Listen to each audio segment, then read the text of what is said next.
उदयपुर में राष्ट्रीय पार्टी जिसने आज़ादी के बाद से अब तक 70 साल में जिनको 54 साल राज करने का भी मौका मिला, पूरब से पश्चिम तक सारे मुख्यमंत्री और देश के प्रधानमंत्री उनके और सारे के सारे मंत्री उनके, आज उनकी स्थिति गिरते गिरते ये आई कि केवल 2 राज्यों में रह गए। और इसलिए अब उनको उदयपुर में आकर चिंतन करना जरूरी है, क्योंकि ये मेवाड़ की धरती देश प्रेम सिखाती है।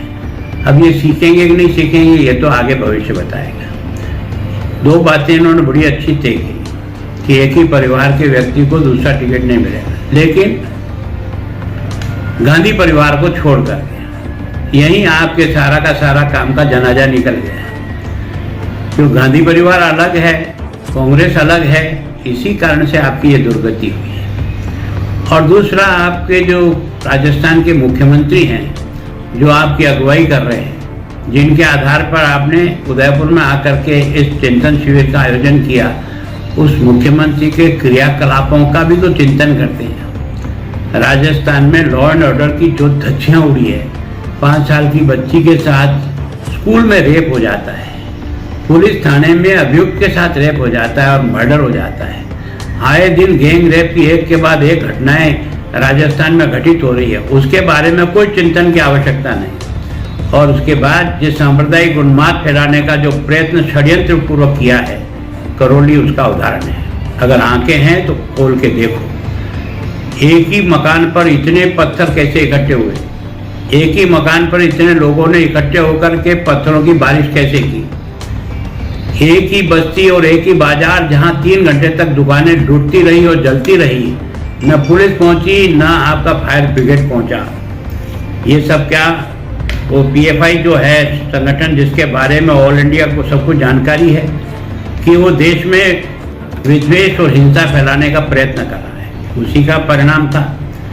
फिर स्वयं अशोक गहलोत के नाक के नीचे जोधपुर में जिस प्रकार का दृश्य हुआ और जो लोगों ने वीडियो क्लिप देखी, उस पर भी तो चिंतन करो यार, है ना। कोई भीलवाड़ा में जो है ना किसी का मर्डर हो जाता है, कोई नाहौर में जो है ना कोई हिंदू केवल किसी को ये मंदिर पर इस प्रकार से बैठ करके माँ बहनों के साथ छेड़छाड़ मत करो, उसके लिए उसका माथा फोड़ दिया जाता है। एक के बाद एक घटनाओं ने राजस्थान को एक तरह से सांप्रदायिकता की आग में झोंक दिया है। प्रशासन चल नहीं रहा है। जहां पर 4-4 कलेक्टर ट्रैप होते हो, जहां एसपी ट्रैप होता हो, जहां आईजी ट्रैप होता हो, और उसका मुखिया को भनक भी नहीं लगती है कि उसके प्रशासन करने वाले इतने दमदार लोगों को लगा रखा है जिसके बारे में न उसको जानकारी न उसके ऑफिस को जानकारी है। और अगर एसीबी उनको पकड़ लेती है तो ये सरकार चल रही है या मजाक हो रही है। अगर मैं जिस कार्यालय में बैठता हूँ, मेरे कार्यालय का स्टाफ अगर अंदर ही अंदर चोट करता है, लोगों को लूटता है और मुझे खबर नहीं है, तो फिर मैं इस कुर्सी में बैठने लायक हूँ क्या।